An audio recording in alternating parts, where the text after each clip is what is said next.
Bonjour à toutes et à tous, bienvenue sur un nouvel épisode de Chrétienne sans tabou, le podcast où l'on parle à cœur ouvert. Alors aujourd'hui, j'ai le plaisir d'accueillir Anne-Laure qui va se présenter tout à l'heure et qui nous fait l'honneur d'enregistrer cet épisode depuis la Martinique. Donc vous voyez qu'avec Chrétienne sans tabou, on voyage. On a été à la Réunion, là en Martinique. On fait en sorte, en tout cas à chaque fois, de pouvoir vous trouver des sœurs qui ont des témoignages édifiants à vous partager, mais aussi des expertes dans leur domaine. Et c'est le cas d'Anne-Laure aujourd'hui. Mais avant qu'elle puisse se présenter, je vais vous donner quelques chiffres. En 2024, la France a enregistré 663 000 naissances. Et ce chiffre-là, bien qu'il semble important, marque une baisse importante d'ailleurs par rapport à 2023. On est à moins de 2,2% des naissances. Et pour que ce soit plus parlant pour vous, ce niveau-là, c'est le plus bas depuis 1946. 1946, Seconde Guerre mondiale, avec un contexte qui justifiait totalement la baisse des naissances. Donc aujourd'hui, c'est vrai que la question des naissances, de la maternité, de la grossesse dans une société où on est amené, et quand je dis on, je parle vraiment là en l'occurrence des femmes, à être de plus en plus accaparé par le travail, par la réussite, etc. et moins, pour le coup, tourné sur la question de la maternité. Ça nous a interpellés au sein de Chrétienne sans tabou et nous avons pour cela sollicité Anne-Laure qui est doula. Donc Anne-Laure, bienvenue à toi. Comment vas-tu? Écoute, je vais bien. Déjà, merci de m'accueillir. Ça a été une énorme surprise d'être contactée par toi. Et je suis très, très honorée. J'ai très hâte de vivre ce moment avec toi et avec celles qui nous écouteront. Merci, vraiment merci d'avoir osé passer le pas. Merci à toi, vraiment. Alors c'est vrai que Anne-Laure, moi quand je t'ai contactée, j'ai vu donc sur ta page Instagram doula chrétienne. Doula, j'avais une vague idée de ce que c'était. Je me suis dit tiens, doula chrétienne, mais en fait, qu'est-ce que c'est? Qu'est-ce que tu fais? Qu'est-ce que je fais? Mhm, Mais en tant que doula, j'accompagne les femmes. J'ai une présence toute particulière auprès des femmes. Aujourd'hui, dans le contexte moderne et occidental qu'on connaît, je suis particulièrement sollicitée auprès des femmes qui veulent avoir un accouchement naturel et sans intervention médicale, sans péridurale, sans analgésique, etc. Et au départ, la doula, c'est un peu plus large que ça. Mais aujourd'hui, c'est comme ça un peu qu'on nous connaît. Surtout, c'est celle qui va aider, qui va être présente pour apporter un soutien logistique, certes, mais surtout émotionnel, pour que la maman puisse vivre l'accouchement qu'elle veut, et en l'occurrence sans péridurale. De manière générale, c'est ça. Mais ça va un peu plus loin et je crois qu'on en parlera un peu plus en détail. exactement, ok. Et du coup, est-ce que tu peux déjà nous expliquer quel est le sens, la racine de ce mot doula? Alors, la racine du mot doula, ça vient du terme doulos, du grec doulo, qui veut dire serviteur. D'accord. Et c'est un terme qui n'est pas inconnu dans la Bible. Quand on voit Paul qui se présente comme étant esclave de Jésus-Christ dans Romains, par exemple, dans le premier chapitre de Romains, je suis esclave de Jésus-Christ. Le mot esclave veut dire, est traduit, le mot initial est Mhm, doulo. Donc voilà, au départ, la doula, c'est une esclave, une servante, et une femme qui se met au service d'une autre femme pour sa période périnatale. Et donc, elle va être là. C'est souvent une maman, donc une femme qui a déjà une expérience de la maternité, qui va se mettre au service d'une mère, d'une future mère, et qui va être là pour sa grossesse, pendant l'accouchement, mais également après, donc durant son postpartum. Et voilà, c'était un service volontaire. Tout mhm, comme Paul, il dit je suis serviteur, je suis esclave de Jésus-Christ, il est esclave volontaire. Eh mhm. bien, pareil, la doula, elle est une servante volontaire. Donc, j'ai déjà eu certaines personnes afrodescendantes qui me refusaient de se faire appeler doula, justement à cause de la connotation d'esclave, Hmm. à cause de notre histoire Bien sûr, d'esclaves ok. noirs, l'esclavage noir. Donc, mais le terme en soi, c'est la servitude dont Hmm. on parle dans le terme doulo n'est pas la même servitude, n'est pas l'esclavage comme la traite négrière a été. Oui, bien sûr. Voilà. Ok. Donc, ce que je comprends, en fait, la doula, c'est une femme avec une expérience, justement, dans la maternité, qui va mettre cette expérience-là, en fait, au service d'une autre femme qui en a potentiellement moins, ou en tout cas qui a envie d'être entourée dans ce moment particulier. Totalement, totalement. Donc finalement, quand on prend cette Mm, mm. définition-là, on pourrait dire que tout le monde peut aspirer à être, toute personne, toute maman Ouais. peut aspirer à être doula. Aujourd'hui, dans notre monde occidental, ce n'est pas le cas. Il y a beaucoup de jeunes filles, de jeunes femmes qui ne connaissent pas la maternité, qui s'orientent vers cette branche de métier. Mais au départ, normalement, c'est une femme qui a une expérience de la Mhm. maternité et tout le monde, toute maman qui est passée par là euh, peut être adéquate en fait dans son accompagnement, dans cette présence. Après, effectivement, il peut y avoir des finesses à avoir. Et aujourd'hui, c'est un métier qui a été professionnalisé, pas reconnu au niveau en France, hein, pas reconnu comme tel, mais en tout cas, il y a des formations parce que justement, il y a des petites subtilités parfois à avoir, des apprentissages à faire Mhm. pour être le plus adéquat possible. Mais de manière générale, au départ, oui, c'est une maman, c'est une personne qui a eu une expérience souvent positive de la maternité. Et ça c'est l'origine culturelle. Mais à côté de ça, il y a autre origine, on va dire un Mhm. peu, voilà, méta-analytique, ça fait un petit Mhm. peu plus sérieux, mais voilà. En fait, il y a une étude qui a été menée sur 15 000 femmes Mhm. dans un hôpital. Et ils ont voulu voir l'influence d'une présence continue d'une personne durant l'accouchement.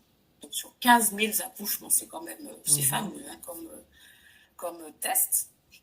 Et donc ils ont constaté que la présence d'une personne qui a une expérience positive de l'accouchement, une présence continue auprès d'une femme qui accouche, ça a des effets particulièrement positifs. Donc on a les femmes qui ont été soutenues par ces présences positives disent elles n'ont pas reçu en fait, ou il y a une grosse diminution en fait du recours aux analgésiques, Mhm. aux anesthésies. Donc analgésique, c'est la Ouais. péridurale hein, par exemple. Mhm. Les anesthésies régionales, c'est les rachis anesthésie par exemple, donc l'anesthésie du bas du corps. Mhm. Ils ont aussi constaté qu'il y a une baisse de l'utilisation d'instruments pour extraire l'enfant, donc baisse de l'utilisation de ventouses, de forceps, de cuillères, etc. Et il y a aussi une baisse significative de naissance par césarienne dans ces 15 000 personnes. Et ils ont aussi vu que les bébés qui naissent de ces expériences-là sont beaucoup plus éveillés. Donc on parle du test APGAR, je ne sais pas si c'est très connu, mais c'est un test au cours duquel on regarde dans les 5 minutes de vie de l'enfant son état d'éveil. Et ils constatent que les bébés sont beaucoup plus éveillés, beaucoup plus dynamiques et ils répondent mieux à leur environnement. Et les femmes qui ont eu cette expérience-là aussi ont une meilleure satisfaction, elles ont une expérience elles aussi positive de leur accouchement. Et ils constatent aussi que ces femmes-là ont donné naissance spontanément, donc sans instrumentalisation, mais aussi elles ont eu un travail plus court.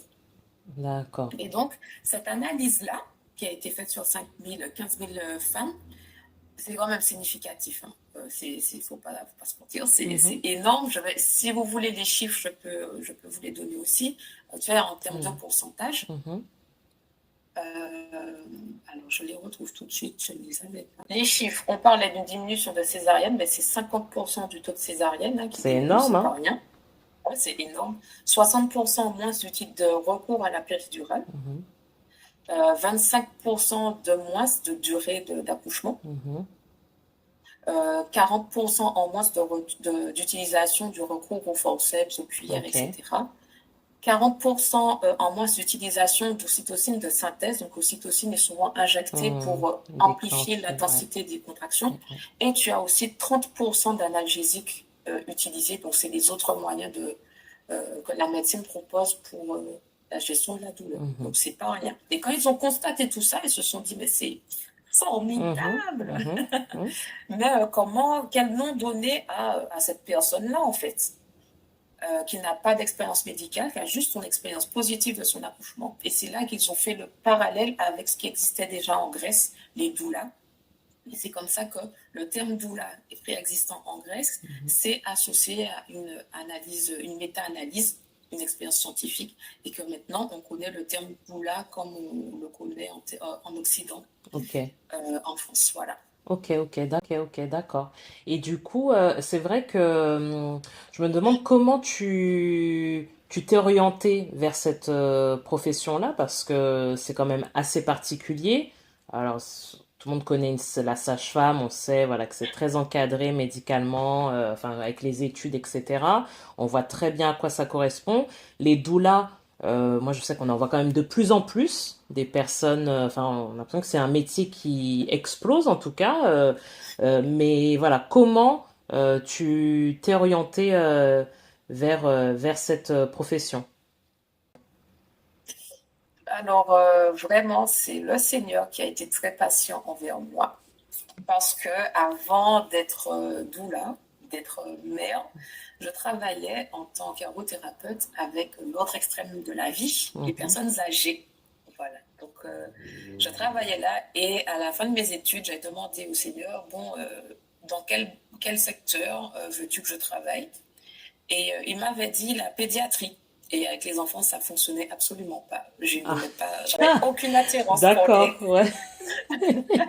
j'avais aucune attirance pour les femmes enceintes. Les bébés, ben, n'en parlons pas. Dès que j'en avais un dans les bras, c'était très court parce que le bébé pleurait. Donc voilà, il y avait, je me dis, Seigneur, t'es sérieux? T'es sûr que c'est là que tu veux que j'aille? Et du coup, j'étais en gériatrie, mais voilà, l'extrême opposé. Et 10 ans plus tard, 10 ans, j'ai connu ma première grossesse, mes premières expériences de grossesse. La première a été une totale découverte parce que je ne voulais pas. Il faut savoir qu'avant même de connaître le Seigneur, j'étais dans ma tête, c'était clair. J'allais être une célibataire endurcie, carriériste, j'allais me marier à mon boulot et c'est tout. Ok. Et finalement, j'ai rencontré le Seigneur. Quand j'ai vu son plan pour l'être humain, je me suis dit, je sais que je vais être mariée, je sais que j'aurai des enfants et ça n'a pas raté. Voilà. Et donc, ma première grossesse, c'était une totale découverte, une grosse panique pour moi parce que je ne voulais pas d'enfant. Ça faisait très peu de temps que j'étais mariée. J'avais des symptômes, mais hyper désagréables. Et en fait, ma grossesse s'est arrêtée très, très prématurément. Et j'en ai été, Dieu Seigneur, pardon, aujourd'hui, je me repens de ça. Mais j'en ai été très soulagée. J'ai été très soulagée. J'ai eu une deuxième grossesse dans les 2, 3 mois qui ont suivi. Et c'était surprenant, mais puis je l'ai quand même bien accepté. J'ai fait, OK Seigneur, je sais que c'est ton plan, là c'est bon, je l'accepte et tout. Le suivi se passait bien et en fait j'ai pris des risques inconsidérés parce que on m'avait enseigné qu'il ne fallait pas dire que j'étais enceinte avant 3 mois parce que sinon j'allais perdre mon travail, etc., etc. Et je venais de trouver mon travail et en fait j'ai perdu cet enfant le lendemain d'un examen qui me disait que tout allait bien. Et je ne l'ai pas bien vécu du tout, je l'ai très mal vécu. Et je me suis dit, en fait, je veux pas, peut-être qu'il ne faut pas que je m'accroche, si ça revient, il ne faut pas que je m'accroche à une autre grossesse. Et j'ai eu du mal à m'accrocher à ma troisième grossesse. Et en fait, cette troisième grossesse-là,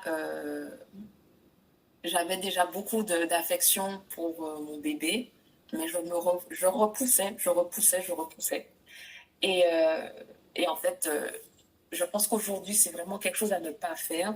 Et je pense que j'en paye encore les conséquences relationnelles aujourd'hui, 7, 8 ans après. Et en fait, Je me suis dit, Seigneur, ok, cette fois-ci, ok, tu m'as fait comprendre que j'aime mon enfant, que je suis accouchée à ma grossesse, je vais me préparer à accoucher. Et puis, il y a un truc que tu dis dans la Bible qui m'interpelle, c'est la nature souffre les douleurs de l'enfantement. C'est un verset qui m'a toujours interpellée. Et je me suis dit, mais Seigneur, je veux savoir c'est quoi. Je veux connaître, je veux savoir ce que c'est, la nature qui souffre les douleurs de l'enfantement. Et, euh, et en plus, la première raison pour laquelle je veux accoucher sans péridurale, c'est ça. Et puis en plus, j'ai peur des aiguilles. Donc Ah, tout bénef. bon, Alors, c'était réglé. voilà, je vais accoucher sans Ok, péridurale. Et ok. dès que tu fais ça, tu as déjà quel que soit l'accouchement que tu veux faire, on te propose de te préparer. Mais si tu veux accoucher sans péridurale, on te propose d'autres méthodes. Et beaucoup de ces méthodes-là, je me suis rendu compte qu'elles étaient hautement spirituelles. Hypnonaissance, yoga prénatal, il y en a d'autres, hein, acupuncture, etc. Je me suis dit, mais c'est pas le corps qui est censé accoucher.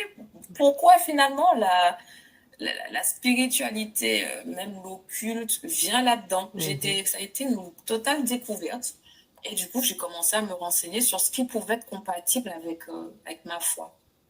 Et, et en fait, déjà là, je me suis dit, c'est pas normal. Et je regardais les mamans autour de moi, il y en avait qui étaient chrétiennes et qui qui prenaient ça, et tout ça par peur de la douleur. Et là, je me suis dit, Seigneur, il y a un problème. C'est pas normal que la peur de la douleur nous amène à aller Oui, chercher exactement. dans des pratiques, Qui sont non chrétiennes, ouais, tout à fait. à te mettre de côté parce qu'on a peur de la douleur. C'est toi qui dis qu'on va accoucher dans la douleur, mais c'est auprès de pratiques païennes, dans le paganisme, qu'on va chercher une solution pour gérer ça. Et en fait, dès là, je commence à me renseigner. Et, ça a été le déclic, en fait, le début de mon cheminement pour mettre en garde les mamans. Donc, quand je dis je suis doula, je dis franchement, je suis doula chrétienne parce que je veux montrer aux mamans que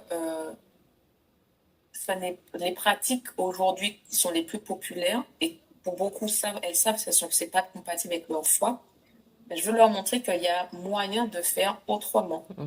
Et qu'elles peuvent faire appel à moi avec l'assurance que je n'aurai pas ce genre de méthode à leur proposer. Et ce qui m'a aussi par la suite, en continuité de tout ça, pas embêté, mais j'ai trouvé ça assez frustrant et dommage que, voilà, on a vu ce que les doulas apportent comme bienfait pour un accouchement non médicalisé. Je me suis dit, mince, c'est dommage que les femmes chrétiennes n'aient pas accès à ça, parce qu'il y en a beaucoup qui refusent de faire appel à une doula, ce que je comprends, parce que justement, elle a des pratiques qui ne sont pas correctes et compatibles avec leur foi. Mais en attendant, ce qu'elles font en contrepartie, c'est qu'elles se remettent complètement entre les mains de la médecine et sont privées des bénéfices de la présence continue d'une personne qui a une expérience positive de l'accouchement. Et c'est là, à partir de là, que j'ai hésité longuement. Mais bon, vous avez vu, le Seigneur est patient envers moi. Il a attendu 10 ans. Il a attendu plus de 6 mois pour que j'ose dire que je suis doula chrétienne. Et depuis ça, mais il y a tellement de choses qui se sont ouvertes à moi. Mais surtout, cette accessibilité et les opportunités comme celles que j'ai avec toi, Amandine, de pouvoir parler aux mamans chrétiennes et de leur donner accès à des méthodes en accord avec la Bible pour accoucher naturellement. Tout en sachant, je suis honnête avec vous, nous n'avons pas besoin de méthode particulière pour accoucher. Mais parfois, nous en avons besoin. Nous en avons besoin. Ça nous rassure, ça rassure d'avoir des méthodes pour ça. Mais voilà. Voici mon cheminement à peu près. Comment, en tout cas, je suis arrivée à vouloir être doula chrétienne et à assumer le terme chrétienne. Parce qu'aussi, il ne faut pas se mentir. C'est une religion que les autres se font avec leurs pratiques, leurs différentes pratiques, les tirages d'oracles, le féminin sacré, etc. Elles font leur religion à leur image et elles n'ont pas honte. Pourquoi nous, on devrait avoir honte? Jésus-Christ est mort sur la croix pour nous. Il est mort nu sur la croix pour nous. nous qui sommes pécheurs, la race dont on devrait avoir le plus honte, même nous en tant qu'humains, on a honte de nous-mêmes, avec les horreurs que l'on fait à la nature, aux hommes, etc. Mais on devrait avoir honte de Jésus-Christ. Et ben non, mais non, non. Donc voilà mon cheminement en tout cas aujourd'hui. Et du coup, c'est vrai que tu nous as bien expliqué que la doula, à la base, parle de son expérience. Aujourd'hui, donc là, tu as commencé à nous dire donc, que tu as eu une grossesse. Voilà, est-ce que tu peux nous dire tu as combien d'enfants, voilà. Aussi, comment se sont passées tes grossesses, puisque en tant que doula, donc on a compris donc qu'il y a eu donc deux grossesses qui n'ont pas abouti. La troisième, je crois comprendre qu'elle a abouti. Oui. Il me semble qu'il y en a d'autres, mais bon, je te laisse nous dévoiler ça. Alors effectivement, il y en a d'autres. Ouais. Donc j'ai effectivement fait 2 arrêts prématurés de grossesse. Donc je n'aime pas dire fausse couche, parce que mes bébés, aussi courtement qu'ils existaient en moi, ils ont existé. Donc il n'y a rien de faux pour moi. Et Dieu dit bien, avant que tu n'étais conçu, je t'avais déjà établi au fait des nations, etc. Et Dieu ne faisant exception de personne, ça ne concerne pas que Jérémie, ça concerne tous les bébés qui sont passés par mon utérus. D'accord? Ils ne sont pas tous prophètes, c'est vrai, mais ils ont une valeur aux yeux de Dieu. Alors pourquoi ne devrait-il pas en avoir à nos yeux, nous qui les avons portés? Donc effectivement, j'ai 2 grossesses écourtées prématurément. Et ensuite, j'ai eu ma 3e grossesse qui a donné naissance à ma fille aînée, qui aujourd'hui a 7 ans et demi. Et j'ai eu ensuite une 4e grossesse qui a donné naissance à un petit garçon qui aujourd'hui a 4 ans et demi. Et dernièrement, j'ai accouché aussi. Donc je suis en plein postpartum à l'heure où je vous parle. J'ai eu une 5e grossesse qui a donné un 3e bébé, une petite fille qui a 6 mois. Ben non, bientôt 7 mois. Dans une semaine, elle aura 7 mois. Et mes accouchements se sont passés comment? Alors pour ma première, très long. Très long, mais j'en demandais pas. Je le voulais savoir c'est quoi les douleurs de l'enfantement selon la Bible. Tu as bien connu alors du coup là. Pendant pratiquement une journée, mon accouchement a duré 23 heures. Mais sans péridurale. Mais ce n'était pas un accouchement physiologique. Attention, il faut quand même faire la différence. Est-ce que tu peux nous expliquer d'ailleurs la différence rapidement? Je vais t'expliquer. Mon 2e accouchement a été beaucoup plus rapide. Il a aussi été sans péridurale. J'ai accouché pendant 5 heures à l'hôpital pour mes 2 premiers. Et la dernière, elle est née à la maison, sans assistance médicale. Après un suivi de grossesse totalement minimaliste avec une seule échographie, contexte aussi critique. Mais voilà, donc la différence entre accouchement physiologique et accouchement sans péri. En fait, un accouchement peut être sans péridurale et ne pas être physiologique. Par contre, un accouchement physiologique sera d'office sans péridurale. En fait, la nuance entre les deux, c'est que durant l'accouchement physiologique, c'est vraiment une expression d'un ensemble de réflexes.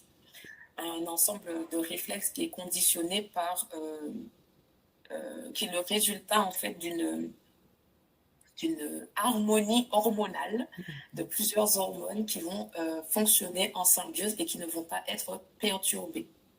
Et finalement, cet accouchement va être physiologique parce qu'on ne va pas intervenir avec des analgésiques, avec des objets, et on va permettre au corps de se mettre dans les positions qu'il veut pour pouvoir donner naissance.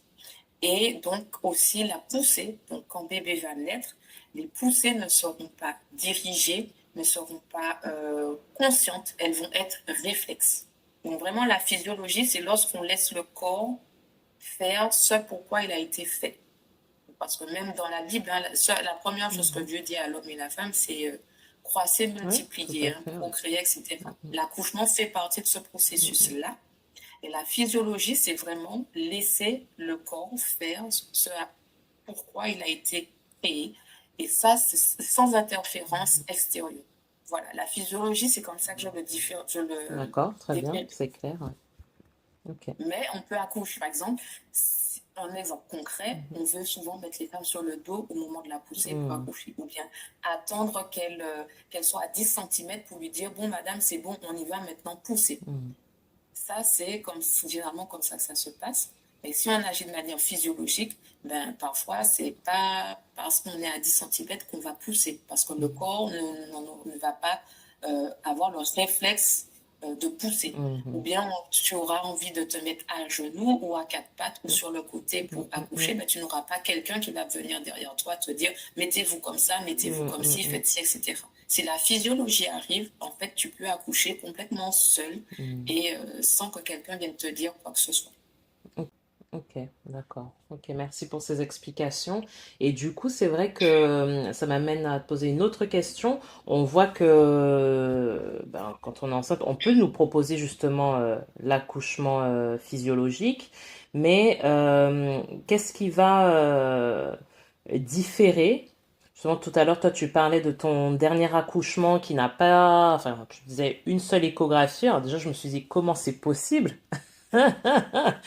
Voilà.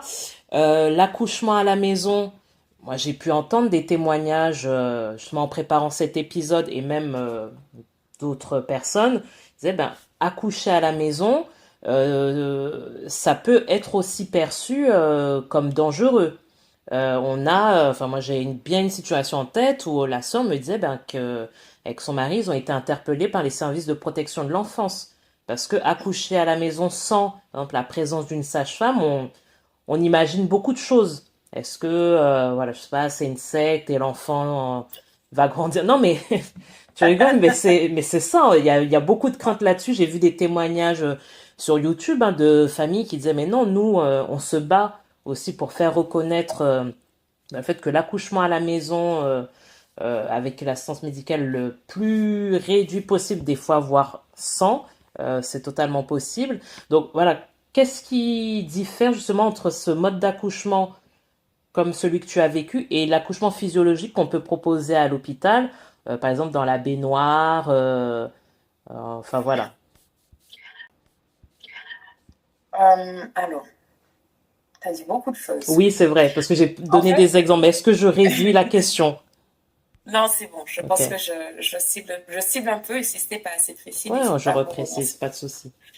Alors, en fait, il faut savoir une chose, c'est que rien n'est obligatoire durant la grossesse. Donc, les échographies, les tests, euh, le test du diabète Hmm. gestationnel, les prises de sang, le suivi, les rendez-vous, et rien, vraiment, il faut se mettre ça en tête, rien n'est obligatoire. Et c'est pas comme ça que ça nous est présenté. T'as l'impression que dès que Effectivement.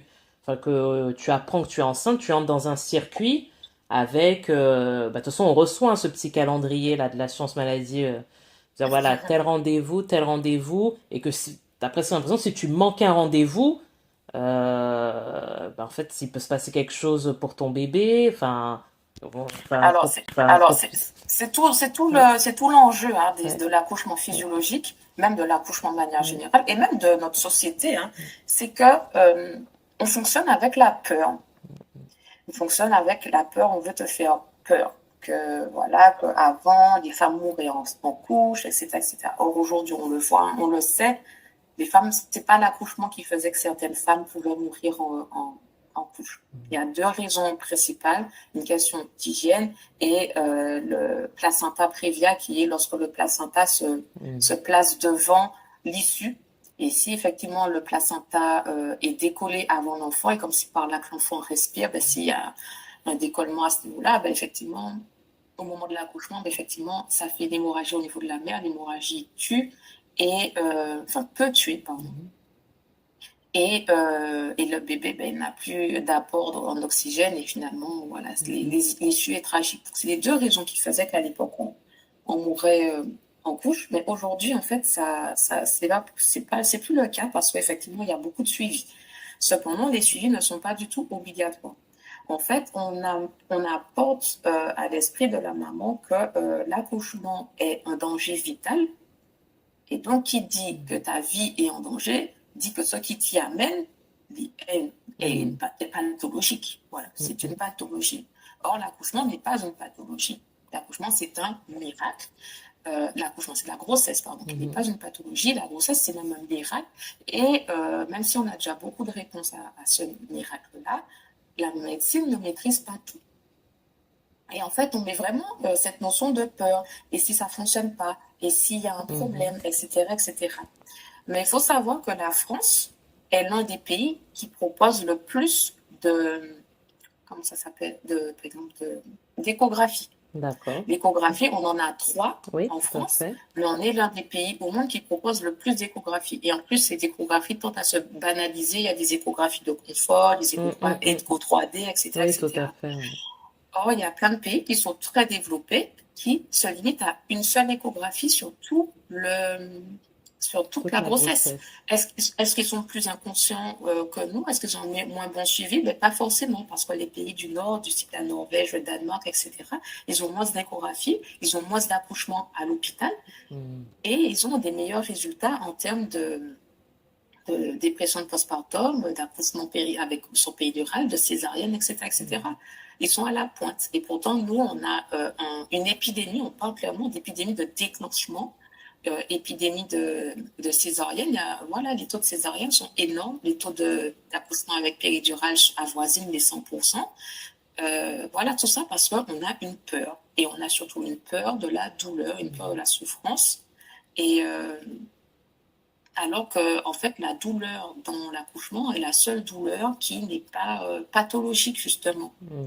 Mais on est dans une société où dès que tu as un symptôme particulier, un symptôme dérangeant, on va te donner la petite pilule, le petit médicament, le truc qui va faire couper cet élément, au lieu de se questionner sur l'information que le corps renvoie. Donc, du coup, j'ai oublié ta question initiale. Et donc non, mais je suis le film, et donc le Il n'y a fait, rien d'obligatoire. voilà, parce Il n'y a rien que, par d'obligatoire. exemple, tu parlais du test du diabète, sans que, voilà, il faut absolument le faire, les échographies aussi, on a aussi le test par rapport à la trisomie 21, ça, il me semble que, pour moi, c'est obligatoire, je t'avoue que, Rien voilà. d'obligatoire. Ok. Même les tests, le Guthrie à la naissance n'est pas obligatoire. On a la possibilité de ne pas le faire. La seule chose obligatoire, il y a 2 choses obligatoires.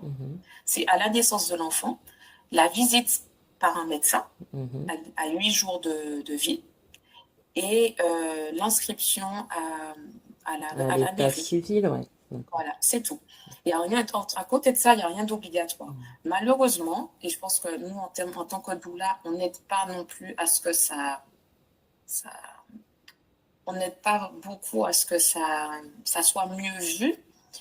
Et il y a eu des dérives de la part de certaines doulas, notamment parce il y a des doulas qui sont anti-médecine complètement. Il y a des doulas qui ont des pratiques qui peuvent paraître dangereuses, qui peuvent pour certaines être dangereuses. Et du coup, il y a une levée de bouclier, une vigilance particulière qui est levée par rapport à ça. Et on parle de limite, pour certaines doulas, de dérives sectaires. Ça peut aller jusque-là. C'est vrai. Mais ça, malheureusement, dans tout, il y a des dérives. Dans la médecine également, il y a des dérives. On peut pas... Voilà, on peut pas lutter contre tout, mais en fait, on est dans un environnement où on a besoin de contrôle sur tout, et quand on ne peut pas utiliser, quand on ne peut pas contrôler, eh ben, on va mettre la peur en jeu pour pouvoir parvenir à contrôler. Et je pense sincèrement que le contrôle des naissances, quand on parle de contrôle des naissances, on parle de contraception, avortement, etc. Mais je pense que le contrôle des naissances passe aussi par le contrôle des accouchements, le suivi, etc. pour vraiment contrôler finalement les naissances à ce niveau-là. Là, quand on parle de pilules, etc., de contraception, on parle de contrôle de naissance par la non-naissance, mais là, on est purement dans un contrôle des naissances. Moi, ce que j'appelle les mamans les mamans que j'accompagne, c'est de ne pas rejeter tout, mais c'est de surtout se connecter à soi, parce que lorsqu'il y a autant de contrôle et de peur qui est mis auprès des mamans par ce contrôle, voilà, les expériences de retrait d'enfants, d'instructions préoccupantes, instantées, etc., etc., en fait, les parents remettent tout entre les mains de la médecine. Le problème, c'est qu'ils sont parents. C'est eux les parents. Et en remettant tout entre les mains de la médecine, ils remettent aussi leur responsabilité, leur flair, leur instinct parental entre les mains des blouses blanches. Et on en arrive à finalement des parents qui ne sont pas affirmés dans leur rôle parental et qui vont tout le temps, dès qu'il y aura un nez qui coule ou bien un éternuement un petit peu trop fréquent, on va directement aller chez le médecin. Et il y a même des médecins qui disent, mais pourquoi vous me l'avez emmené? C'est pas grand-chose. Mais en fait, on nous a habitués, on habitue les parents depuis la grossesse à s'en remettre à d'autres pour prendre des décisions pour eux, pour les rassurer, etc. Et moi, j'apprends aux parents à se reconnecter à eux et à se reconnecter aussi à Dieu par rapport à leur parentalité. Parce que si Dieu a fait en sorte que cet enfant naisse, c'est pour qu'il soit sous notre responsabilité et pour qu'on en prenne soin. C'est pas au docteur de la rue voisine de prendre soin de notre enfant. C'est pas à la sage-femme non plus de le faire. Elle va être là pour nous aider, mais les blouses blanches qui se respectent diront toujours aux parents, je connais les symptômes, etc., etc., mais vous connaissez votre enfant. C'est vous qui connaissez votre enfant mieux que personne. Et il faut réussir, en fait, à un peu danse. C'est une danse un petit peu difficile, mais s'écouter, faire connaissance avec son enfant, se connaître et connaître son enfant, écouter son instinct parental que Dieu renforce par son Esprit Saint et parvenir parfois à s'affirmer face aux blouses blanches qui ne connaissent pas notre enfant, mais qui ont certaines connaissances. Donc, c'est pas simple, mais voilà, on est dans un monde d'hyper-contrôle et le pays de pasteur, hein, que veux-tu? Oui, mais il faut arriver à trouver cet équilibre, finalement.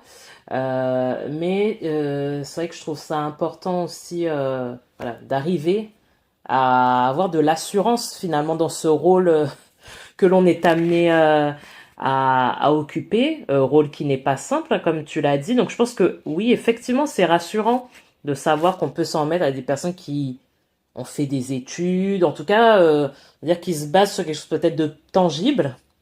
Effectivement, je pense que ça rassure beaucoup, mais je comprends aussi, voilà, que dans ton rôle, l'idée c'est aussi de dire, par exemple, il y a peut-être des choses que, enfin, sachez que, en fait, vous êtes ceux qui connaissent aussi. Vous n'êtes pas que des personnes ignorantes, voilà, qui s'en remettent comme ça corps et âme aux solutions proposées, mais vous aussi, vous avez, en tout cas, le Seigneur vous dote d'une sagesse, d'une compréhension aussi de ce qui se passe, d'une connaissance qui est précieuse.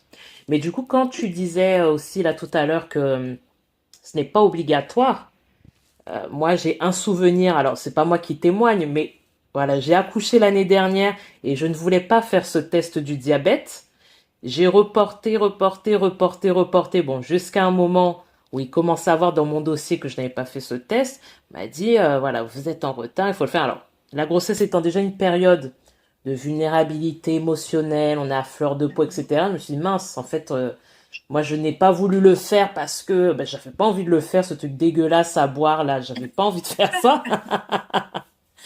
Et oui, ça m'a amené à culpabiliser en me disant, bah mince, voilà, on commence à me dire que mon bébé est déjà au-dessus des courbes de poids, etc. Le bébé était pas au-dessus des courbes de poids, tout s'est bien passé. Mais je me demande comment, même en sachant que ce n'est pas obligatoire, enfin, c'est une vraie opposition au niveau de la médecine. Enfin, moi, j'ai vu les réactions juste sur cette opposition à ce test. Tout de suite, on est perçu comme une personne qui va s'opposer à la connaissance, au sachant. Et effectivement, ça dérive petit à petit ou peut-être très rapidement sur une notion de maltraitance. C'est-à-dire, vous n'avez pas fait ci, vous n'avez pas fait ça. En fait, vous ne voulez pas prendre soin de votre enfant.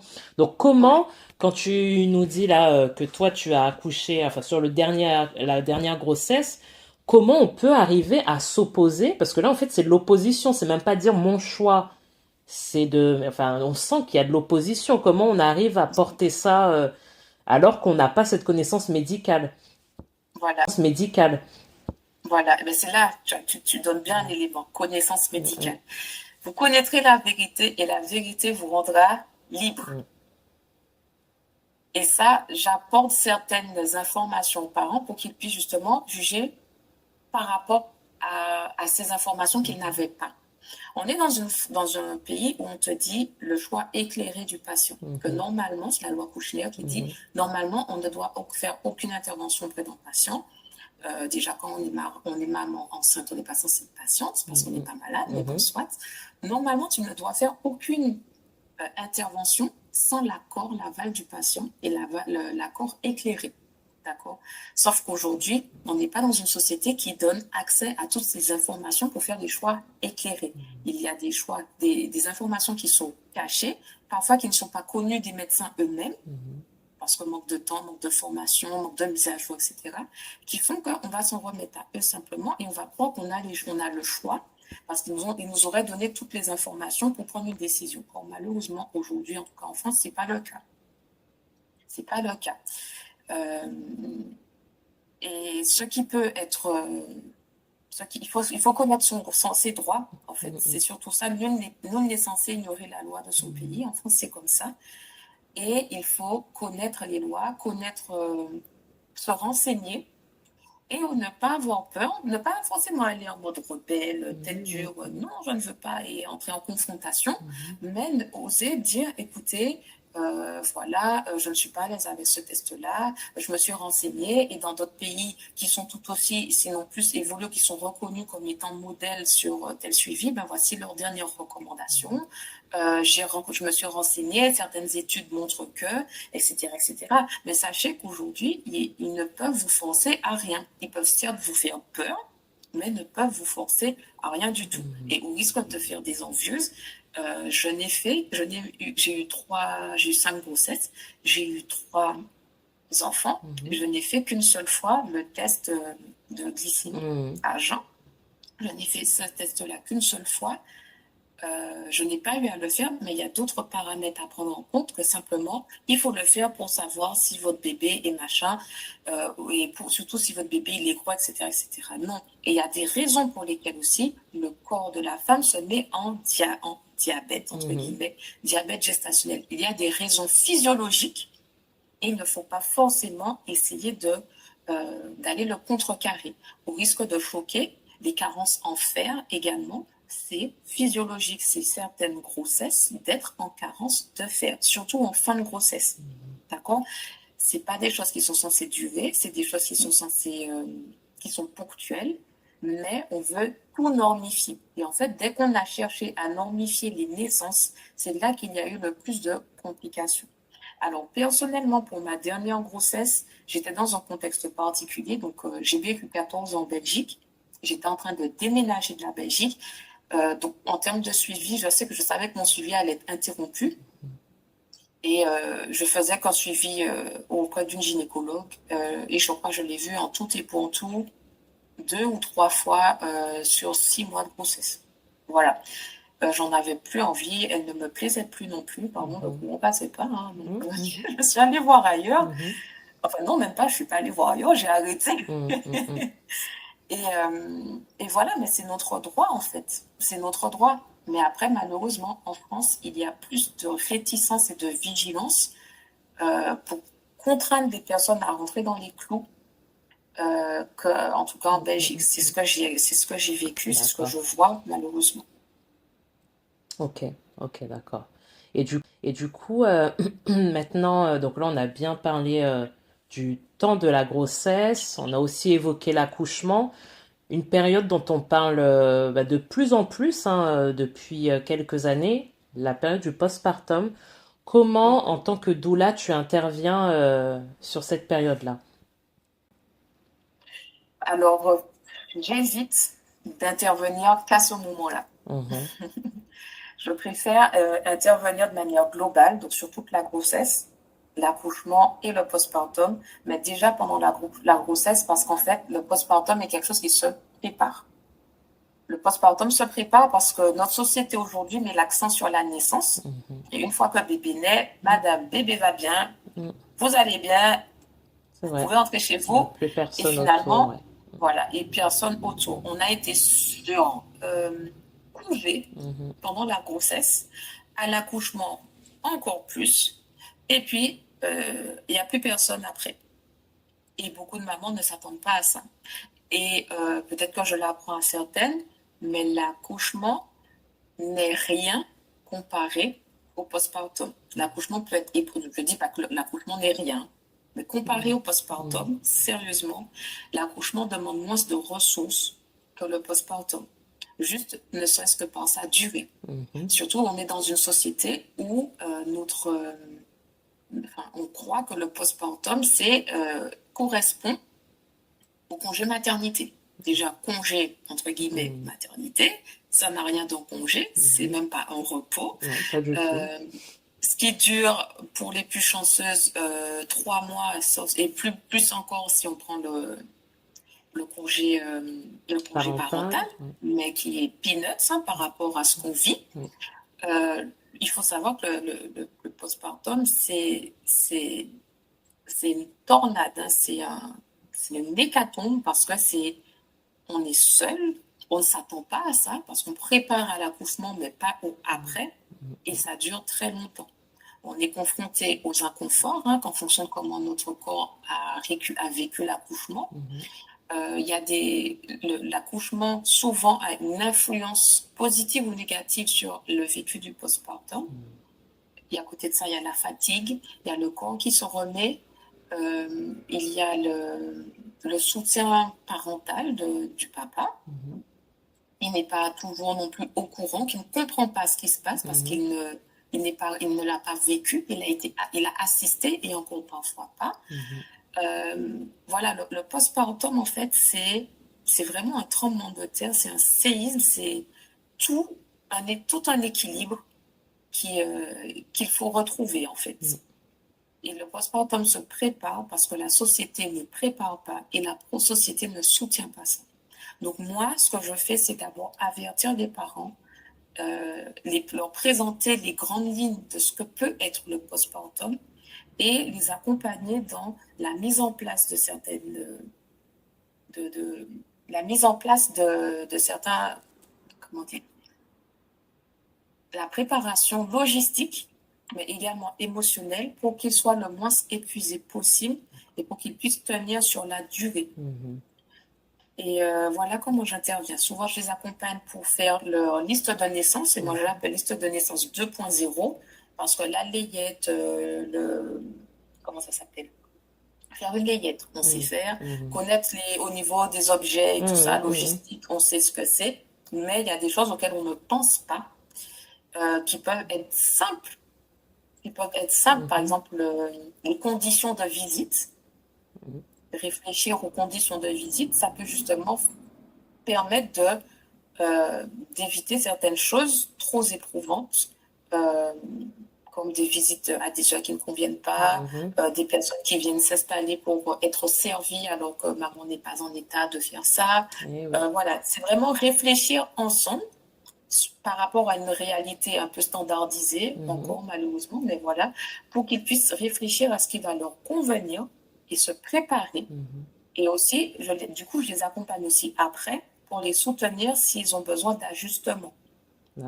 Pour leur donner un sas où ils puissent réfléchir pour ajuster, etc. Et aussi leur parler, s'ils ont fait le choix, ce que j'encourage vivement, le choix de l'allaitement, mais qu'est-ce qu'ils peuvent mettre en place pour que l'allaitement puisse être une belle expérience pour eux, pour bébé, et que ça ne soit pas prématurément écourté pour XY difficultés qu'ils pourraient rencontrer. Ok. Alors du coup, c'est vrai que là, tu as déjà embrayé sur l'allaitement. Aujourd'hui, donc, tu as évoqué ce congé maternité qui est très court. Donc, pour rappel, aujourd'hui en France, c'est 2 mois et demi de congé maternité. Il y a des projets de loi, un projet de loi qui avait commencé à être évoqué avant le premier remaniement du gouvernement. C'est tombé à l'eau. J'ai vu la semaine dernière, apparemment que ça revient un petit peu au cœur des discussions politiques. Toi, de ton expérience, Anne-Laure, au bout de 2 mois et demi, donc ce congé maternité, voilà, quel est ton avis sur cette durée-là? Est-ce que la mère te semble prête? Enfin, je dis la mère, mais parce que là, on évoque les mères, mais ça peut être aussi les parents, au bout de 2 mois et demi, voilà. Qu'en est-il? Tu parlais, alors, première question. Deuxième question, tu disais, voilà, tout à l'heure, tu as donné ton exemple que tu étais encore en postpartum quasiment 7 mois après l'accouchement. Est-ce que tu peux nous donner aussi, en lien avec la première question, voilà, une durée moyenne, combien de temps dure le postpartum en fait? Le postpartum en fait.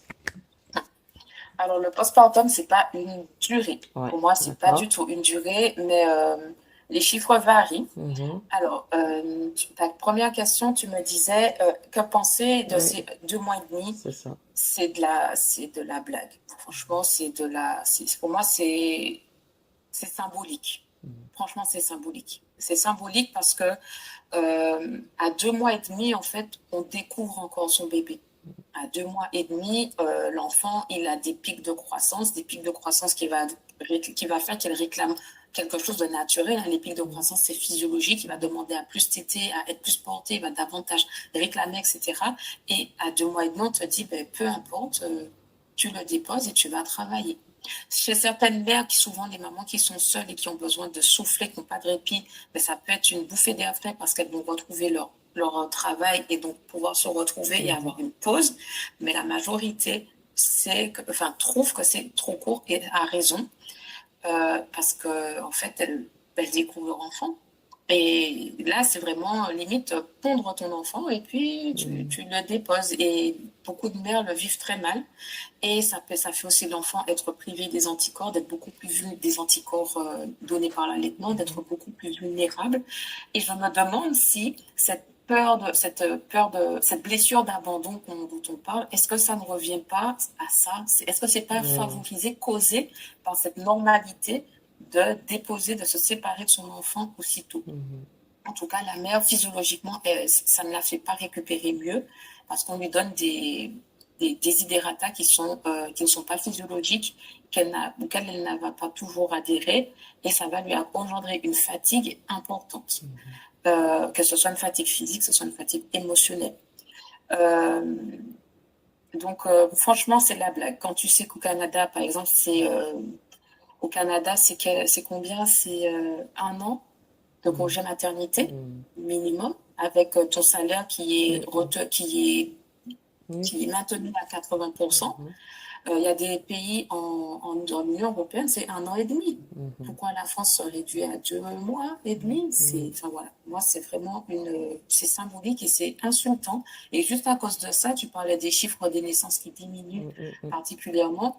Mais comment on a envie enfin, c'est courageux de voir un enfant dans ces conditions-là. Et il y en a plein qui décident de ne pas en avoir, pour ne pas avoir à vivre cette déchirure. Et ta deuxième question, rappelle-la moi. La durée du postpartum, est-ce qu'on peut aujourd'hui dire, tu m'as dit il n'y a pas de durée, mais donc en fait le postpartum, voilà, on sait quand est-ce que ça commence à peu près, mais ça se termine quand? Alors, pour moi, il n'y a pas de chiffre idéal, il n'y a pas de chiffre standard, mais on regarde une moyenne. Il faut en moyenne, si je me souviens bien, entre 6 mois à 1 an pour que non, ne serait-ce que 6 mois, ça c'est 6 mois pour la cicatrisation du placenta, enfin de la paroi de l'utérus où était implanté le placenta. On parle de 6 mois. Donc ça fait déjà facilement 2 fois le congé, entre guillemets, maternité. On parle d'un allaitement qu'on encourage, d'après l'OMS, on encourage un minimum 2 ans de l'enfant, avec un 6 mois exclusif. 6 mois exclusif où l'enfant ne boirait que le lait maternel. Comment est-ce possible et qu'est-ce que l'État met vraiment en place pour que ça puisse se faire? On parle des enfants qui font leur nuit. Généralement, aux 2 ans, ça arrive. La majorité des enfants fait les nuits, mais il y en a beaucoup qui ne le font pas, les nuits complètes, comme le parent. Donc, ça veut dire que de 6 mois et demi, de 2 mois et demi jusqu'à 2 ans, il faut que tu accueilles à ton travail une femme qui ne fait pas de nuit complète et tu veux qu'elle soit autant productive que si elle n'avait pas d'enfant. On parle d'un allaitement, on te dit en moyenne, en tout cas des anthropologues, ils ont trouvé que le bébé est allaité jusqu'à des enfants, on pense, jusqu'à 6 ans. Donc, si tu veux allaiter jusque-là, voilà, est-ce qu'on peut dire que le postpartum s'arrête quand l'allaitement se termine? Est-ce qu'on dit que le postpartum s'arrête quand le corps a cicatrisé?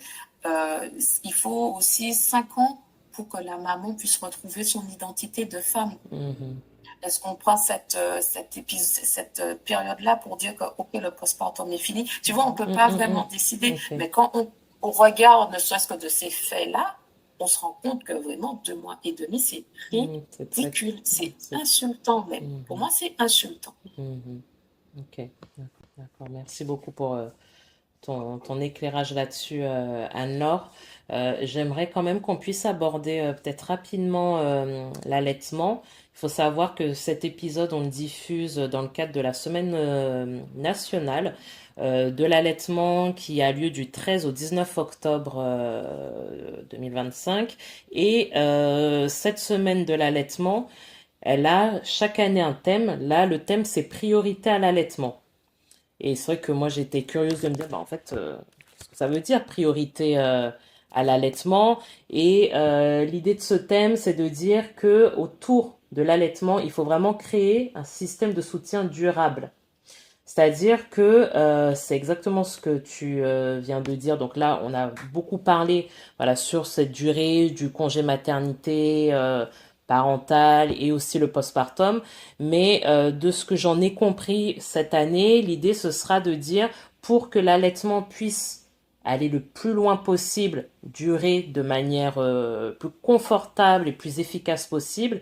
En fait, c'est pas juste une question de la mère qui allaite, mais c'est aussi tout l'environnement autour. Donc là, on a parlé du travail, la société, mais c'est aussi comment, dans l'entourage, on favorise l'allaitement. Et c'est vrai que j'ai trouvé ça intéressant parce que finalement, la manière dont il décrivait, c'est que l'allaitement, c'est pas juste une relation mère et enfant. C'est aussi tout le reste, l'entourage, la famille, les amis, le travail, la société, qui vont permettre à l'allaitement d'être mis en place et de perdurer avec des conséquences positives sur la santé de l'enfant. J'ai cru voir que même avec l'allaitement, mais tu vas peut-être détailler ça plus, que en fait la mère se remet d'ailleurs plus rapidement. Je comprends, alors, je sais pas si c'est au niveau hormones, mais voilà, je te laisserai nous expliquer, mais que en fait ça l'aide vraiment à se rétablir de ce que son corps a vécu durant la grossesse et l'accouchement. Tout à fait. Alors, pour ce rétablissement, tout à fait. Alors, pour ce rétablissement dont tu parles, donc je vais déjà aborder ça. On encourage beaucoup la première tétée une fois que le bébé est né. Tout à fait. La première tétée en salle de naissance. Pourquoi? Parce qu'il faut savoir que les hormones qui entrent en jeu dans l'accouchement, c'est les mêmes hormones qui rentrent en jeu dans l'allaitement. Et une hormone phare, c'est l'ocytocine. C'est l'hormone de l'attachement, mais c'est l'hormone dans l'accouchement qui va être responsable de l'efficacité des contractions de l'utérus. D'accord? Effectivement, quand le personnel médical estime que l'accouchement va pas assez vite, ils vont parfois proposer de l'ocytocine de synthèse pour augmenter l'intensité et la force des contractions pour ça aller plus vite. Donc, l'ocytocine aide à ça dans l'accouchement. Et c'est la contraction utérine de la fin de l'accouchement qui va aider au placenta à se décrocher et à être évacué. D'accord? Et donc, le fait de mettre bébé au sein favorise aussi cette sécrétion d'ocytocine. D'accord. Parce que l'ocytocine, dans l'allaitement, est responsable de l'éjection du lait. Donc, quand bébé naît, souvent, on veut le mettre rapidement au sein. Ce n'est pas toujours nécessaire. Mais bon, je l'explique dans mes accompagnements pourquoi. Mais on met en tout cas bébé au sein pour que le fait qu'il tète, ça puisse continuer à soutenir les contractions utérines pour que le placenta puisse sortir. Et après, ces contractions utérines vont continuer pendant l'allaitement, en tout cas les premiers jours, pour aider l'utérus à continuer de se contracter jusqu'à retrouver sa taille initiale. Donc effectivement, l'allaitement, en tout cas dans l'immédiat comme ça, va aider à un rétablissement. Donc plus aussi l'utérus est efficace dans ses contractions à la naissance, après la naissance, plus le placenta va sortir rapidement et moins il y a de risque d'hémorragie de la délivrance. C'est l'épisode qui effraie au max et qu'on utilise comme étendard pour effrayer les mamans et les inciter à accoucher à l'hôpital. Et effectivement, l'allaitement, il a été constaté, et ça a été mesuré, j'ai pas les chiffres exactement, mais que les femmes qui allaitent dorment beaucoup mieux que les femmes qui n'allaitent pas. Elles dorment mieux, peut-être pas forcément plus longtemps, mais en tout cas, J'allais dire, les souvenirs, je ça dépend. dormais pas beaucoup, hein. Mais en fait, là où l'allaitement va être un vrai cadeau, vraiment un cadeau, pour moi c'est un cadeau, une facilité, c'est que les femmes qui allaitent euh, tombent plus facilement et plus rapidement dans le sommeil profond qui est le D'accord. sommeil réparateur. Mhm. Donc, quand tu allaites et que tu es somnolente, Mhm. ben, c'est normal. Mhm. C'est physiologique, c'est pas toi qui es machin, c'est normal.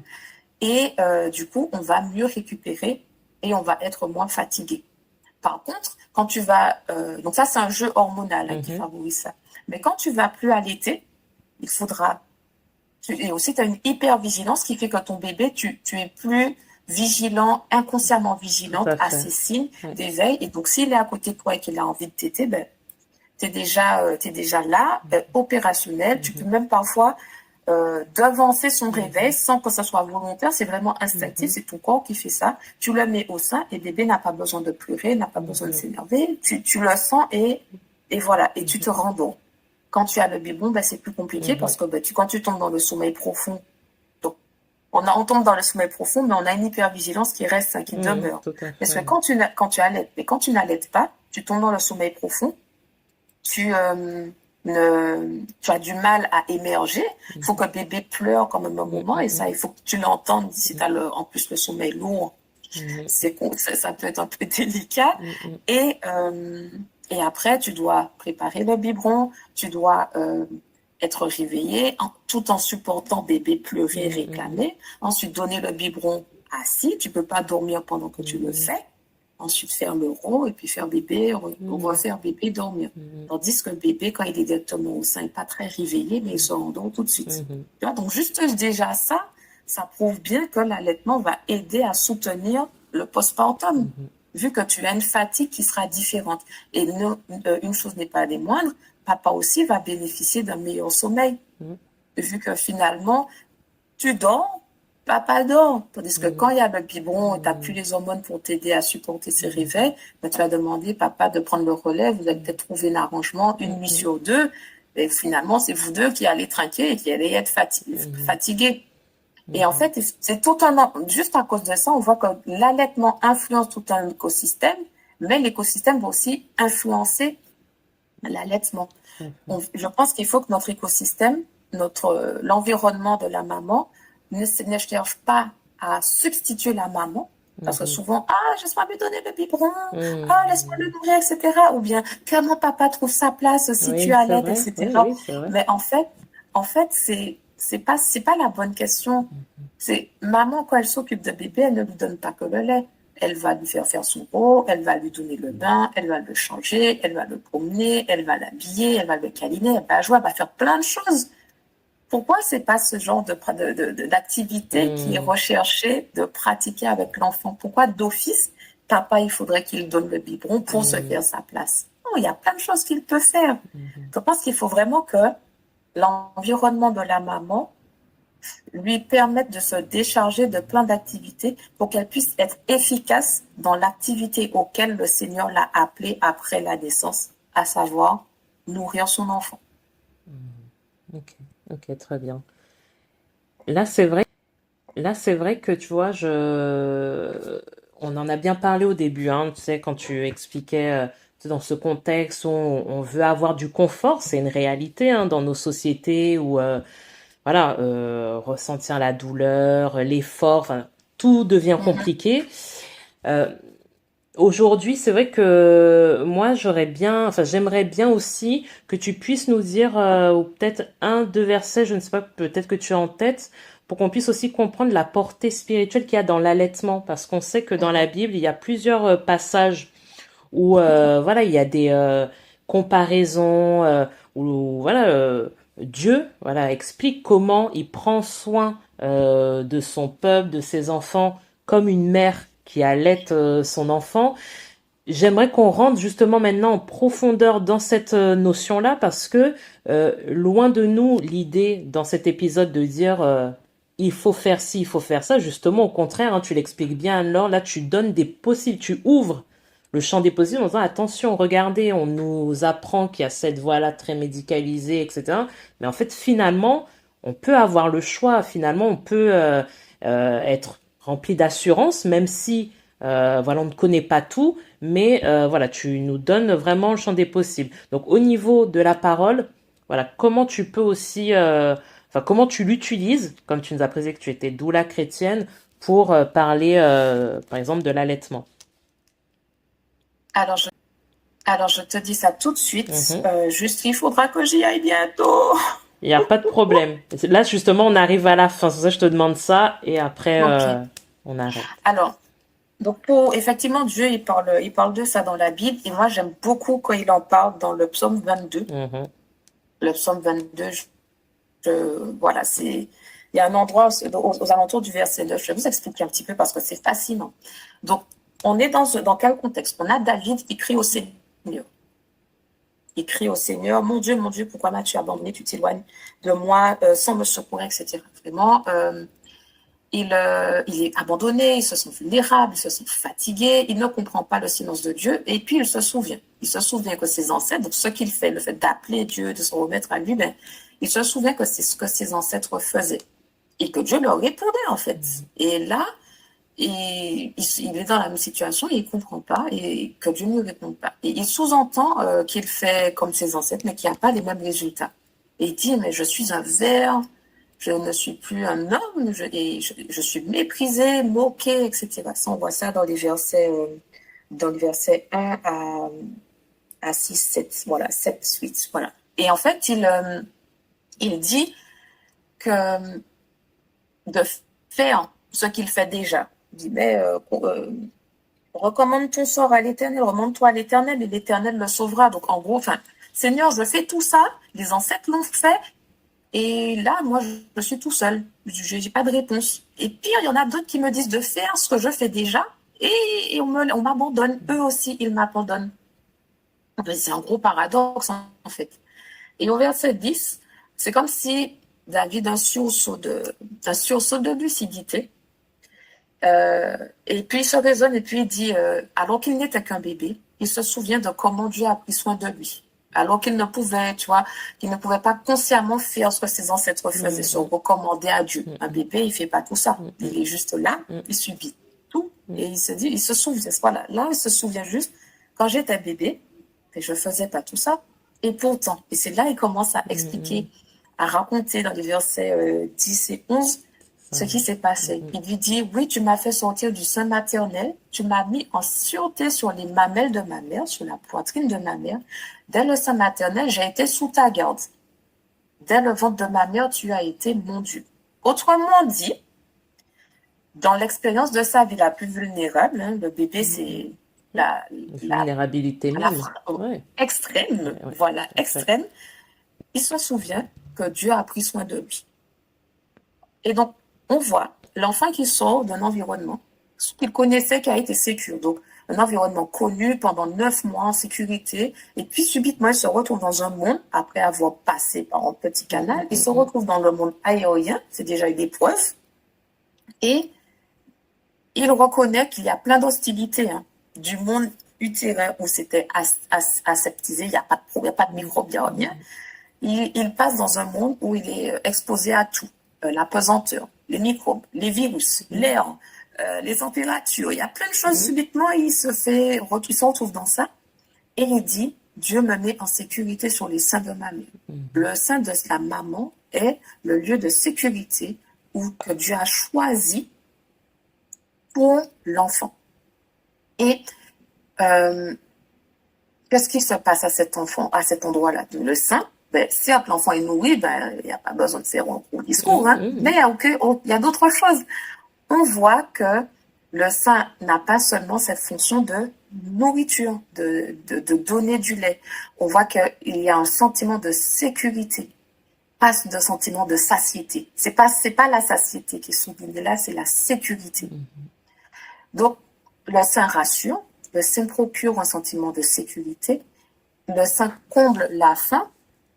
C'est vrai, mais le fait qu'il comble la faim montre qu'il préserve aussi au-delà de l'amour. Parce que quand on ne mange pas, souvent on associe le fait de ne pas manger au fait de mourir. Mais là, c'est vraiment le sein maternel éloigne de la notion de mort et il rappelle aussi au bébé d'où il vient.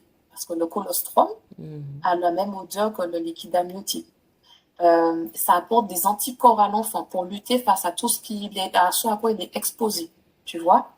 Et il retrouve aussi des sons familiers, le bébé. Il est proche du cœur de la maman, il est proche de la voix de la maman, tu vois. Et il va... Donc, juste une parenthèse, moi, ça me rappelle la violence que peut être la GPA, où justement on prive l'enfant de ne serait-ce que le rythme cardiaque de sa maman, sa voix, tout ça, il n'a plus vu qu'il va aller dans des environnements qui ne vont pas du tout. Parenthèse fermée. Donc tu vois, et à cette distance, il découvre le regard de sa maman. C'est la seule distance qu'il peut, à cette distance-là qu'il voit. Donc tout ça, ça le met en sécurité au final, parce que ça le met aussi en relation avec la personne objet de sa sécurité. Et David dit bien que c'est pas la maman qui le met sur lui, il dit bien que c'est l'œuvre de Dieu. C'est Dieu qui met l'enfant là. Et priver en fait un enfant de ça, sans rentrer dans des problématiques, voilà, s'il y a un problème et qu'il faut soigner l'enfant pour le sauver ou autre, que sais-je. Mais en fait, on voit bien qu'il y a un début d'expérience spirituelle pour l'enfant, ne serait-ce que de par cette expérience qu'il vit là. D'accord? Et en fait, notre environnement, conscient de ça, devrait préserver, permettre que ça se passe et préserver cela, tu vois. Et David dit bien que c'est Dieu qui l'a fait. Le saint répond à une œuvre divine. Et le début d'expérience spirituelle de l'enfant, et l'enfant, il n'a rien fait pour ça. Donc, David se souvient qu'en se confiant en Dieu, il constate qu'il n'y a pas de réponse, mais il se souvient que sans même se confier en Dieu, Dieu prenait déjà soin de lui. Amen, donc, Seigneur, donc il te dit après, ne t'éloigne pas de moi quand la détresse est proche. Ne t'éloigne pas de moi quand la détresse est proche. Verset 12, quand personne ne vient à mon secours. Dieu l'a fait une première fois. Je me souviens que tu l'as fait sans que je ne sois conscient de qui tu étais. Mais sans cette conscience-là, tu étais déjà mon Dieu. Tu as pris soin de moi. Maintenant, adulte, je réclame que tu prennes soin de moi comme à ce moment-là. C'est franchement, c'est puissant. C'est très beau. Très puissant. Exactement. Waouh. En tout cas, merci beaucoup, Anne-Laure, pour ce partage. C'est passionnant d'échanger avec toi. Oui, c'est passionnant d'en parler. Ça se voit, non mais ça, on le ressent vraiment. On arrive là maintenant à la conclusion de notre épisode. Est-ce que tu as une parole d'encouragement, quelque chose que tu aurais voulu dire, que tu aimerais dire à des mères, des jeunes mères ou des femmes qui se préparent à être mères? Est-ce que tu as quelque chose à partager? Alors, j'aimerais qu'on prenne conscience, justement, qu'on voit que c'est une portée spirituelle, que c'est pas simplement allaiter, c'est que vraiment l'allaitement et le postpartum peut avoir une véritable portée spirituelle. On comprend que l'ennemi veuille lutter contre ça. Donc, effectivement, l'allaitement peut être considéré comme un acte militant, etc., mais c'est une décision spirituelle. Et on est dans un monde très hostile à ça. Donc, quelle que soit notre décision, réfléchissons à cet aspect-là. Et maman, je vous encourage vraiment, vraiment, vraiment à avoir confiance en vous, avoir confiance en l'œuvre de Dieu en vous et à rechercher justement la présence de Dieu, la finesse, le discernement spirituel que Dieu vous donne en tant que maman, qu'il veut mettre à votre disposition. Il utilise les hormones, il utilise le changement neuronal pour vous rendre apte à tout ça. Mais ayez confiance. Cherchez le Seigneur plus que tout ce que les médecins pourraient vous dire dans cette période-là. Parce que Dieu fait des miracles. À l'époque, elles avaient moins de moyens et elles accouchaient. Dans toute la Bible, elles recherchaient pourtant l'accouchement, elles recherchaient la maternité, les femmes de la Bible. Il n'y a que 2 accouchements dans la Bible qui sont relatés comme étant 2 ou 3. Je ne sais, j'ai plus le chiffre exact. Oui. Mais en tout cas, il y en a 2 ou 3 où on dit que l'accouchement a été éprouvant. il n'y en a pas plus. Et pourtant, Dieu, il y en a plein. Des histoires de naissance dans la Bible. Il y en a plein d'enfants qui sont nés. Donc, elle n'a pas plus de moyens que nous. Qu'est-ce qui fait qu'aujourd'hui, on dépose notre connaissance, notre confiance en Dieu à côté de nous pour la remettre entre les mains des blouses blanches? Je ne dis pas ça pour mettre de côté la médecine, je dis ça simplement pour qu'on puisse avoir du discernement. Vraiment, priez Dieu pour le discernement et ayez confiance en l'œuvre du Seigneur dans vos vies, dans vos corps. Parce que la sagesse de Dieu dépasse la sagesse médicale. Amen. Alors, comme d'habitude, on termine l'épisode avec 3 conseils aux églises parce qu'il ne faut pas oublier que Chrétienne sans tabou, le but, c'est vraiment, oui, d'édifier les femmes, mais c'est aussi d'édifier l'église. Est-ce que, Anne-Laure, tu peux conclure sur ces 3 conseils que tu donnerais aux églises? Alors déjà, je pense qu'il faut vraiment soutenir les mères pour qu'elles puissent avoir confiance en elles. Vraiment les soutenir là-dedans et reconnaître que Dieu a une œuvre spéciale pour les mamans. On est les mamans des disciples de la fin des temps. Hein. Donc, je pense qu'il faut vraiment parvenir à avoir un cadre où elles peuvent s'exprimer et où elles peuvent aussi être écoutées. Ça. Qu'elles puissent ensuite avoir un cadre pour être soutenues, encouragées, vraiment soutenues, encouragées, motivées, vraiment dans leur rôle parental. Et troisième chose, c'est de prier avec les mamans et pour les mamans. Parce qu'on n'en parle pas, mais quand on est en postpartum, on est aussi en postpartum spirituel. Notre vie de prière et de foi change tellement. Et beaucoup d'entre nous, on tombe en disette spirituelle parce qu'on n'étudie pas autant qu'on voudrait, on n'a plus les mêmes habitudes, on ne peut pas autant écouter ou entendre de messages. Et je pense qu'il faut parvenir à prier avec les mamans pour leur apporter ce qu'elles auront finalement du mal à avoir. Un message, un soutien spirituel, des temps de prière de qualité, pas forcément long, mais voilà, du concret à ce niveau-là. Anne-Laure, est-ce que tu pourrais nous donner quand même avant qu'on se quitte, le nom de ton entreprise, comment on peut te contacter si on souhaite solliciter tes services? Alors, on peut me contacter via ma page Instagram qui s'appelle Yanoa Doula, donc Y-A-N-O-A-H, Doula. Donc, c'est la douce combinaison des prénoms de mes 2 enfants par qui Dieu m'a amené dans cet environnement qu'est la maternité. Donc, Yanoa Doula. Et est-ce que je donne mon numéro de téléphone? Si tu le souhaites, sans problème, et on l'affichera aussi. Alors, je suis maintenant en Martinique, donc mon numéro de téléphone auquel je réponds, c'est le plus 596 696 80 81 77. 85 81 77. Parfait. Merci beaucoup, Anne-Laure. Si des personnes te contactent depuis la métropole, attention, décalage horaire quand même. Ne soyez pas surpris. Voilà. Je ne décroche pas. Bon, on remettra toutes ces infos. En tout cas, Valeur, sur Instagram, vous êtes sûr que vous aurez une réponse dans les délais. Et vraiment, n'hésitez pas. Et j'accompagne à distance et en présentiel, évidemment, mais aussi à distance. Donc, ne vous privez pas. Ah, une autre chose, petit coucou. Je sais que beaucoup préfèrent le présentiel et je suis en création d'un collectif de doula chrétienne. Donc, bientôt, les infos sortiront. Bon, parfait. En tout cas, nous, on va suivre tout ça de près. On va vous mettre toutes les infos. Merci encore d'avoir écouté ce nouvel épisode. On vous bénit dans le nom de Jésus-Christ et on vous souhaite vraiment de demeurer dans le Seigneur. Voyez vraiment comment le Seigneur prend soin de nous. C'est merveilleux, c'est une grâce.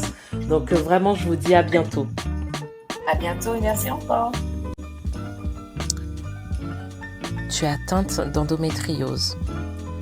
Tu as été victime de viol ou d'une agression sexuelle. Tu fais face à la stérilité Si tu es concerné, sache que ton témoignage peut édifier et encourager. Et même si tu n'es pas concerné, mais que tu souhaites nous partager ton témoignage, écris-nous par mail à l'adresse suivante contact@abigail-project.org ou directement sur la page Instagram de notre association Abigail Project. À bientôt!